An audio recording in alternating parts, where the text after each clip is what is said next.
Oke, di sini kita akan melakukan presentasi untuk tugas besar analisis kebutuhan enterprise. Di sini kita akan menganalisis tentang CV Tirta Gunung Muria. Next. Oke, CV Tirta Gunung Muria adalah perusahaan yang merupakan produsen air minum dalam kemasan atau AMDK yang memasarkan produknya dengan nama air mineral Montella. Next. Dari analisis eksternal ini kita mendapatkan bahwa CV Tirta Gunung Muria ini memperoleh tantangan dan peluang. Untuk peluangnya dari sisi sosial di lingkungan sekarang, gaya hidup praktis dan kesadaran lingkungan itu bisa meningkatkan permintaan produk siap konsumsi dengan kemasan yang lebih ramah lingkungan. Lalu untuk uh, peluang di bidang teknologi, CV Tirta Gunung Muria ini mengalami jika inovasi teknologi pemurnian air itu tuh dapat meningkatkan kualitas produk, sementara otomatisasi itu tuh bisa meningkatkan keefisiensi produk. Lalu Sekretariat Gunungnya juga mendapat peluang untuk karena mereka melakukan kepatuhan BPOM dan SNI sehingga membangun kepercayaan konsumen. Lalu untuk tantangan Sekretariat Gunungnya ada pada bidang environmental, yaitu adanya perubahan iklim bisa mengancam ketersediaan bahan baku air. Lalu untuk competitive rivalry itu juga force-nya tinggi karena banyak pemain di pasar menciptakan persaingan yang ketat. Lalu untuk buyer power juga force-nya tinggi karena banyaknya pilihan produk membuat konsumen sensitif terhadap harga dan kualitas sehingga mudah berpindah merek. Next. Oke, ini adalah analisis internal dan Montella berada pada low market growth dan low market share, yaitu ataupun DOF. Tetapi setelah dianalisa menggunakan space matrix, perusahaan ini bisa terlokasi pada kuadran satu agresif. Jadi meskipun posisi internalnya yang kuat dan berada di lingkungan yang sangat banyak eh, peluangnya, maksudnya peluangnya punya sedikit lebih unggul dari ancaman, kekuatan internal ini bisa memungkinkan perusahaan untuk memakai strategi agresif. Nah, berikut adalah kebutuhan yang sudah dianalisa untuk perusahaan Montella. Terdapat beberapa kebutuhan seperti alokasi untuk marketing, lalu mencari strategi untuk menaikkan pendapatan, memperluas jangkauan produk Montella, website, perlatihan SOP, kualitas air, distribusi distribusi produk yang luas, strategi marketing dan juga personal branding yang kuat dan diikuti dengan goal dan objektif yang sudah ditentukan untuk setiap requirement.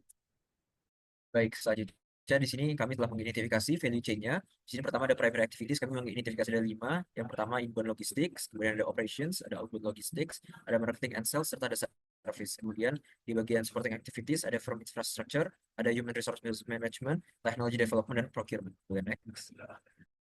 Kemudian ada Norton Kaplan diagram. Di sini ada financial perspektif, customer perspektif, internal perspektif, dan learning and growth perspektif. Kami bagi dua secara besar yaitu productivity strategi dan growth strategi untuk tujuan akhir yaitu meningkatkan laba. Di sini ada information capital di bagian learning and growth perspektif, human capital dan organizational capital. Informational capital langsung menuju ke financial perspektif, human capital dan organizational capital menuju ke customer management, kemudian juga organizational capital menuju ke meningkatkan persepsi brand dan image. Kemudian ini berlanjut terus, innovation management untuk meningkatkan revenue dan sebagainya, yang akhirnya digunakan untuk meningkatkan laba. Boleh next. Oke, di sini ada business sector diagram dari Sekretariat Gunung Muria. Ada tim internal yang berisi pucuk pimpinan, yang berisi direktur dan wakil manajemen. Terus ada tim operasional inti, yaitu produk bagian produksi, quality control, dan gudang.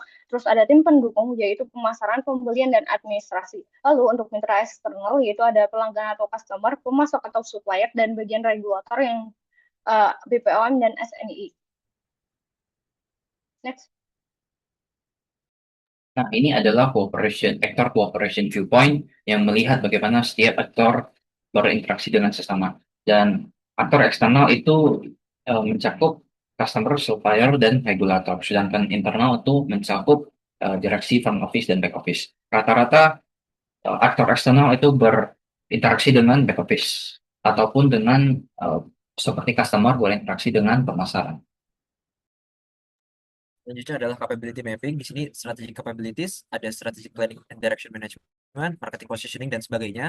Kemudian ada operational capabilities. Di sini kami bagi 4 sub capabilities-nya, yaitu supply chain management, distribution and logistics management, marketing and customer service management dan production operations and quality management.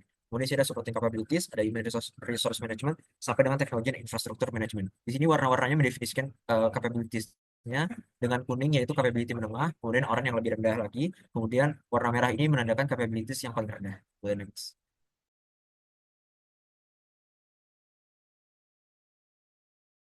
Kemudian di sini ada value stream diagram yang menunjukkan bagaimana alur value yang ada di dalam perusahaan ini. Pertama mungkin kita bahas dari production control-nya, ada supplier yang menyuplai bahan baku berupa air, yaitu masuk ke penerimaan dan penyimpanan bahan baku menghasilkan 20.000 liter air, kemudian melakukan proses purifikasi dan menghasilkan 20.000 liter air, kemudian dilakukan produksi MDK menghasilkan 15.000 botol, dan setelah dilakukan inspeksi menghasilkan kurang lebih 14.900 botol, kemudian diberi label dan pengemasan, menghasilkan 800 kardus, kemudian disimpan di dalam produk di gudang 800 kardus, kemudian didistribusi ke customer. Nah, di sini ada beberapa waktu-waktunya di bawah sini.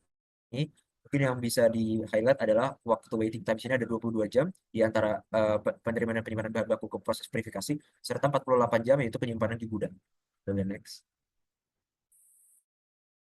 Ya, berikut adalah value stream modeling yang melihat value stage dan hubungan dari value stage dengan capability dan juga key objective. Nah, di sini value stage utama itu seperti yang dibahas, itu ada penerimaan bahan baku, proses purifikasi, produksi MDK, inspeksi, pelabelan, penyimpanan, dan distribusi. Dan kotak-kotak di bawah ini merupakan capability dari yang berhubungan dengan setiap value stage, dan ini adalah key objective yang diharapkan dari setiap value stage.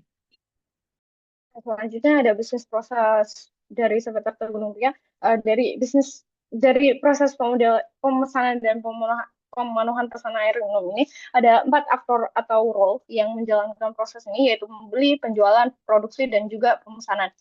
Proses ini dimulai dari pembeli yang melakukan pemesanan, lalu melakukan pembayar. Jadi pembeli yang melakukan pemesanan tadi, pihak penjualan akan menerima pesanan dan verifikasi dan mencatat pesanan. Lalu kemudian mengirimkan informasi pesanan ke operasional. Pihak pemesanan akan menerima informasi memesan air baku, lalu kemudian menerima air baku.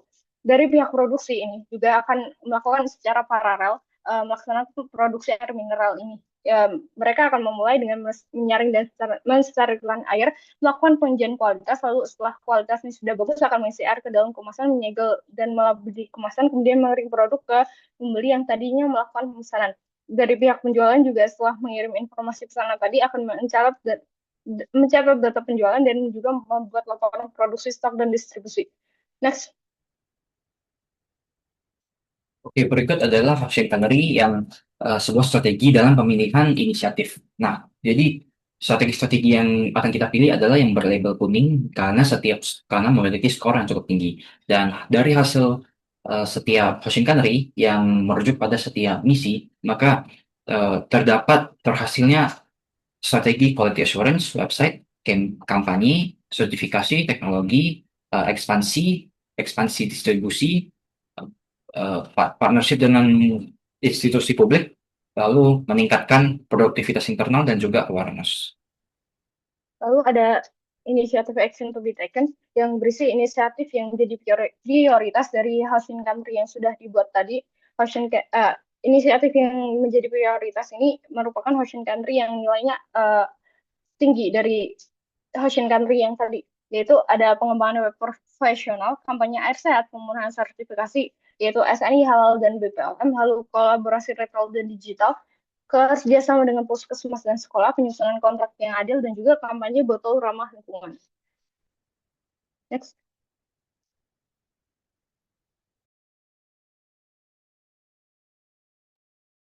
Kesimpulan yang bisa diambil dari analisis kami yaitu CV Tirta Gunung Muria berada dalam posisi yang strategis, memiliki kekuatan internal yang solid, dan berada di kuadran DOC. Ada beberapa diagnosis tantangan yang kami telah identifikasi. Yang pertama itu krisis efisiensi operasional, yaitu adanya 77% waktu produksi yang terbuang sia-sia. Kemudian ada kesenjangan teknologi, karena salah satu capability di teknologi berada masih di level 1. Kemudian ada visibilitas pasar yang rendah karena strategi pemasaran yang masih konvensional. Kemudian di sini ada beberapa rekomendasi transformasi dari kami. Yang pertama adalah membangun fondasi kepercayaan, kedua adalah memodernisasi kanal penjualan, memasuki transformasi digital, kemudian eskalasi jangkauan distribusi dengan kemitraan strategis lainnya, kemudian meningkatkan produktivitas total untuk optimalisasi proses kerja, serta penciptaan identitas merek. Sekian dari kami, terima kasih.